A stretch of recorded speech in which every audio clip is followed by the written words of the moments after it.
Hi ಸ್ನೇಹಿತರೆ, ಎಲ್ಲರಿಗೂ ನಮಸ್ಕಾರ. Welcome back to Jaya's kitchen Kannada. ಸ್ನೇಹಿತರೆ, ಇವತ್ತು ನಾನು ಮಾಡ್ತಾ ಇರೋವಂಥ ರೆಸಿಪಿ ಬಂದು ಅವಲಕ್ಕಿ ಬಾತು.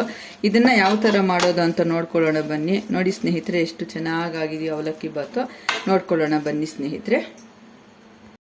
ಅವಲಕ್ಕಿ ಬಾತ್ ಮಾಡೋದಕ್ಕೆ ಬೇಕಾಗಿರುವ ಪದಾರ್ಥಗಳು ನೋಡ್ಕೊಳ್ಳೋಣ ಬನ್ನಿ. ನೋಡಿ, ನಾನಿಲ್ಲಿ ಅರ್ಧ ಬೌಲಷ್ಟು ಅವಲಕ್ಕಿ ತಗೊಂಡಿದ್ದೀನಿ. ಅವಲಕ್ಕಿ ಬಾತ್ ಮಾಡೋದಕ್ಕೆ ಈ ಥರ ಗಟ್ಟಿ ಅವಲಕ್ಕಿನ ತಗೊಬೇಕು. 1-2 ಟೇಬಲ್ ಸ್ಪೂನಷ್ಟು ಕಡಲೆಬೀಜ ತಗೊಂಡಿದ್ದೀನಿ. 1 ಬೌಲಷ್ಟು ಕೊಬ್ಬರಿ ತಗೊಂಡಿದ್ದೀನಿ. 1 ನಿಂಬೆ ಹಣ್ಣು ಈ ಥರ ರಸ ತೆಗೆದು ಇಟ್ಕೊಂಡಿದ್ದೀನಿ. ರುಚಿಗೆ ತಕ್ಕಷ್ಟು ಉಪ್ಪು, ಸ್ವಲ್ಪ ಅರಿಶಿನ ತಗೊಂಡಿದ್ದೀನಿ. 1 ಟೇಬಲ್ ಸ್ಪೂನಷ್ಟು ಉದ್ದಿನಬೇಳೆ, ಸ್ವಲ್ಪ ಕಡಲೆಬೇಳೆ ತಗೊಂಡಿದ್ದೀನಿ. ಸಾಸಿವೆ ತಗೊಂಡಿದ್ದೀನಿ. 2 ಈರುಳ್ಳಿನ ಈ ಥರ ಕಟ್ ಮಾಡಿ ಇಟ್ಕೊಂಡಿದ್ದೀನಿ. 5-6 ಹಸಿಮೆಣಸಿನ್ಕಾಯಿನ ಕಟ್ ಮಾಡಿ ಇಟ್ಕೊಂಡಿದ್ದೀನಿ. ಸ್ವಲ್ಪ ಕರಿಬೇವು, 1 ಬೌಲಷ್ಟು ಮೊಸರು ತಗೊಂಡಿದ್ದೀನಿ. ಸ್ವಲ್ಪ ಕೊತ್ತಂಬರಿ ಸೊಪ್ಪು. ಇದನ್ನೆಲ್ಲ ಸೇರಿಸಿ ಯಾವ ಥರ ಮಾಡ್ಕೊಳ್ಳೋದಂತ ನೋಡ್ಕೊಳ್ಳೋಣ. ಇವಾಗ ಮೊದಲಿಗೆ ನಾವಿಲ್ಲಿ ಗಟ್ಟಿ ಅವಲಕ್ಕಿನ ತಗೊಂಡಿದ್ದೀವಲ್ಲ, ಇವಾಗ 1-2 ಸತಿ ನೀಟಾಗಿ ವಾಶ್ ಮಾಡ್ಕೊಂಬಂದು ತೋರಿಸ್ತೀನಿ. ನೋಡಿ, ಈ ಥರ 3 ಸತಿ ನೀಟಾಗಿ ನಾನು ತೊಳ್ಕೊಂಬಂದು ಇಲ್ಲಿ ಈ ಥರ ನೀರು ಸೇರಿಸ್ಕೊಬೇಕು. ಈ ಥರ ಮುಳುಗುವಷ್ಟು ನೀರು ಸೇರಿಸ್ಕೊಂಡು 10 ನಿಮಿಷ ಬಿಡೋಣ. ನೋಡಿ, ಇವಾಗ ನಾನೊಂದು ಪಾತ್ರೆ ಒಗ್ಗರಣೆ ಮಾಡ್ಕೊಳ್ಳೋದಕ್ಕೆ ಇಟ್ಕೊಂಡಿದ್ದೀನಿ. ಅವಲಕ್ಕಿ ನೆನೆಸಿಟ್ಕೊಂಡಿದ್ವಲ್ಲ, ಅವಲಕ್ಕಿ ನೆನಿತಾ ಇರಲಿ, ಅಷ್ಟರಲ್ಲಿ ನಾವು ಒಗ್ಗರಣೆ ಮಾಡ್ಕೊಳ್ಳೋಣ. ನೋಡಿ, ಇಷ್ಟು ಆಯಿಲ್ ಆದರೆ ಸಾಕು. ಆಯಿಲ್ ಸ್ವಲ್ಪ ಬಿಸಿ ಆಗಲಿ. ಆಯಿಲು ಬಿಸಿ ಆಗಿದೆ. ಇವಾಗ ಸಾಸಿವೆ ಸೇರಿಸ್ಕೊಳ್ಳೋಣ.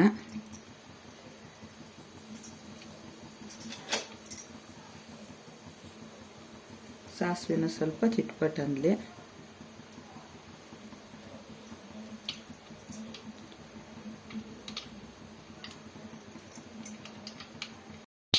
ಈಗ ಕಡಲೆಬೀಜ ಸೇರಿಸ್ಕೊಳ್ಳೋಣ. ಕಡಲೆಬೀಜನ ಕಡಿಮೆ ಉರಿಯಲ್ಲಿ ಸ್ವಲ್ಪ ಫ್ರೈ ಮಾಡ್ಕೊಳ್ಳೋಣ. ಈ ಅವಲಕ್ಕಿ ಬಾತು 10 ನಿಮಿಷಕ್ಕೆಲ್ಲ ನಾವು ರೆಡಿ ಮಾಡ್ಕೊಂಡ್ಬಿಡ್ಬೋದು. ಅವಲಕ್ಕಿ ಎಲ್ಲ ತೊಳೆದು ನೀಟಾಗಿ ನೆನೆಸಿಟ್ಬಿಟ್ಟು ಒಗ್ಗರಣೆ ಮಾಡಿಕೊಂಡ್ರೆ ಆಯಿತು. ಈಗ ನೋಡಿ, ಕಡಲೆಬೇಳೆ ಸೇರಿಸ್ಕೊಳ್ಳೋಣ. ಉದ್ದಿನಬೇಳೆನೂ ಸೇರಿಸ್ಕೊಳ್ಳೋಣ.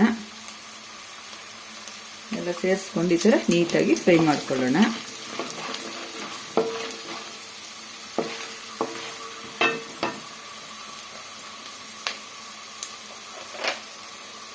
ಇಷ್ಟು ಫ್ರೈ ಆದಮೇಲೆ ಇವಾಗ ನಾವು ಹಸಿಮೆಣಸಿನ್ಕಾಯಿ, ಕರಿಬೇವು ಸೇರಿಸ್ಕೊಳ್ಳೋಣ. ಇದನ್ನೆಲ್ಲ ಕಡಿಮೆ ಉರಿಯಲ್ಲಿ ಫ್ರೈ ಮಾಡಿಕೊಂಡ್ರೆ ನೀಟಾಗಿ ಕ್ರಿಸ್ಪಿಯಾಗಿ ಬರುತ್ತೆ.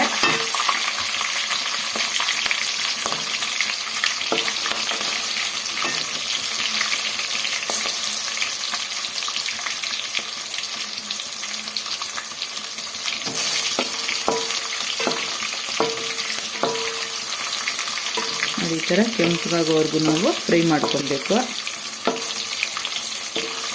ಈ ಥರ ಕೆಂಪಿಗೆ ಫ್ರೈ ಮಾಡಿಕೊಂಡ್ರೆ ಕ್ರಿಸ್ಪಿಯಾಗಿ ತಿನ್ನೋದಕ್ಕೆ ತುಂಬ ಚೆನ್ನಾಗಿರುತ್ತೆ. ಈಗ 2 ಈರುಳ್ಳಿನ ನಾವು ಈ ಥರ ಕಟ್ ಮಾಡಿ ಇಟ್ಕೊಂಡಿದ್ವಲ್ಲ, ಅದನ್ನು ಸೇರಿಸ್ಕೊಳ್ಳೋಣ.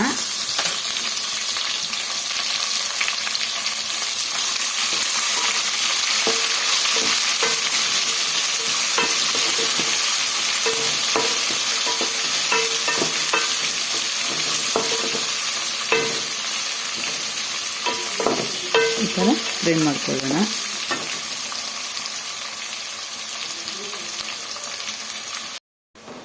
ನೋಡಿ, ಈ ಥರ ಫ್ರೈ ಮಾಡ್ಕೊಬೇಕು. ಇಷ್ಟು ಫ್ರೈ ಆದರೆ ಸಾಕು. ಇವಾಗ ಉಪ್ಪು, ಅರಿಶಿನ ಸೇರಿಸ್ಕೊಳ್ಳೋಣ.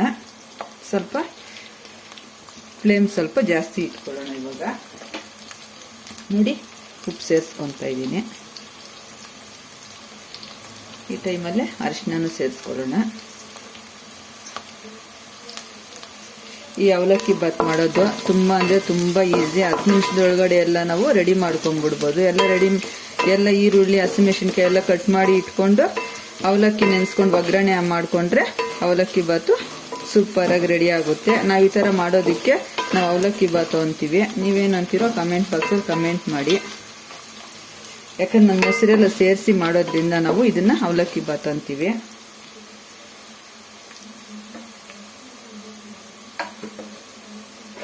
ನೋಡಿ, ನಾನು 10 ನಿಮಿಷ ನೆನೆಸಿಟ್ಕೊಂಡಿದ್ದೆ. ನೋಡಿ, ಈ ಥರ ಆಗಿದೆ ನೋಡಿ. ಎಷ್ಟು ಸ್ಮೂತಾಗಿ ಉದುರಾಗಿ ಬಂದಿದೆ. ಇವಾಗ ನಾವು ಸೇರಿಸ್ಕೊಳ್ಳೋಣ, ಒಗ್ಗರಣೆಗೆ ಸೇರಿಸ್ಕೊಳ್ಳೋಣ.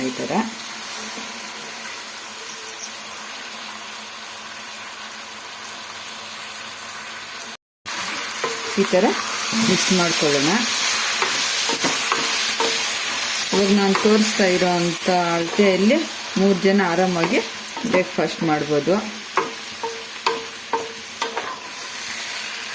ಈ ಬೆಳಗ್ಗೆ ಬ್ರೇಕ್ಫಾಸ್ಟ್ಗೂ ಚೆನ್ನಾಗಿರುತ್ತೆ, ಮಧ್ಯಾಹ್ನ ಲಂಚ್ಗೂ ಚೆನ್ನಾಗಿರುತ್ತೆ. ಈ ಥರ ಬಿಸಿ ಬಿಸಿ ಮಾಡ್ಕೊಂಡು ತಿನ್ನೋದ್ರಿಂದ ಸೂಪರಾಗಿ ಇರುತ್ತೆ ನೋಡಿ.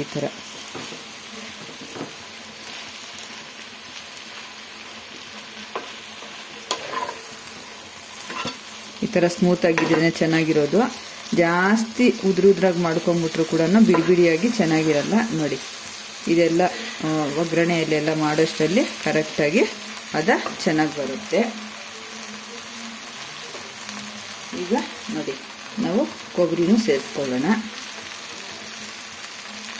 ಇದು ಕೊಬ್ಬರಿ ಸ್ವಲ್ಪ ಜಾಸ್ತಿನೇ ಹಾಕ್ಕೊಬೇಕು ಈ ರೆಸಿಪಿಗೆ.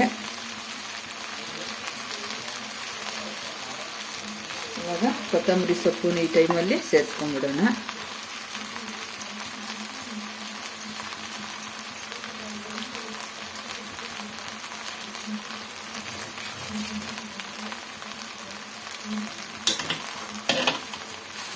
ಚೆನ್ನಾಗಿ ಈ ಥರ ಮಿಕ್ಸ್ ಮಾಡ್ಕೊಳ್ಳೋಣ.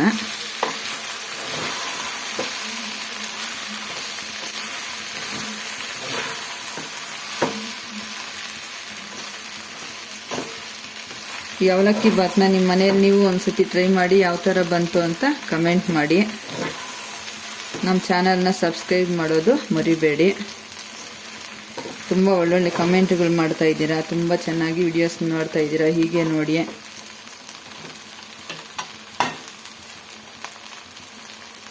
ಈಗ ಕೊನೆಯಲ್ಲಿ ನಿಂಬೆ ರಸನ ಸೇರಿಸ್ಕೊಳ್ಳೋಣ. ಥರ ಸೇರಿಸ್ಕೊಂಡು ಸ್ಟವ್ ಆಫ್ ಮಾಡ್ಕೊಳ್ಳೋಣ. ಇನ್ನೊಂದ್ಸತಿ ಇವಾಗ ಮಿಕ್ಸ್ ಮಾಡ್ಕೊಳ್ಳೋಣ.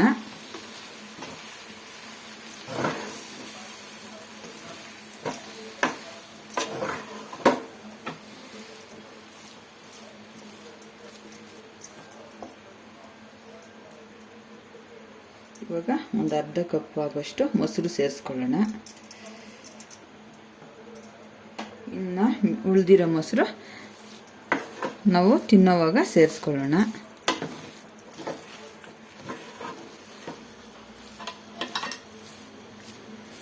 ನೋಡಿ, ಇಷ್ಟೇ ಅವಲಕ್ಕಿ ಬಾತು ರೆಡಿ ಆಯಿತು ಸೂಪರಾಗಿ. ನಿಮ್ಮ ಮನೆಯಲ್ಲೂ ನೀವು ಒಂದ್ಸತಿ ಟ್ರೈ ಮಾಡಿ ಯಾವ ಥರ ಬಂತು ಅಂತ ಕಮೆಂಟ್ ಮಾಡಿ. ಬಿಸಿ ಬಿಸಿ ಅವಲಕ್ಕಿ ಬಾತು ರೆಡಿ ಆಗಿದೆ. ಈ ವಿಡಿಯೋ ಇಷ್ಟವಾದಲ್ಲಿ ಲೈಕ್ ಮಾಡಿ, ಶೇರ್ ಮಾಡಿ, ಕಮೆಂಟ್ ಮಾಡಿ. ಹಾಗೆ ನಮ್ಮ ಚಾನಲ್ನ ಸಬ್ಸ್ಕ್ರೈಬ್ ಮಾಡಿಕೊಂಡು ಸ್ಕಿಪ್ ಮಾಡ್ದಿರೋ ಕೊನೆ ತನಕ ವಿಡಿಯೋ ನೋಡಿ. ತುಂಬ ಧನ್ಯವಾದಗಳು.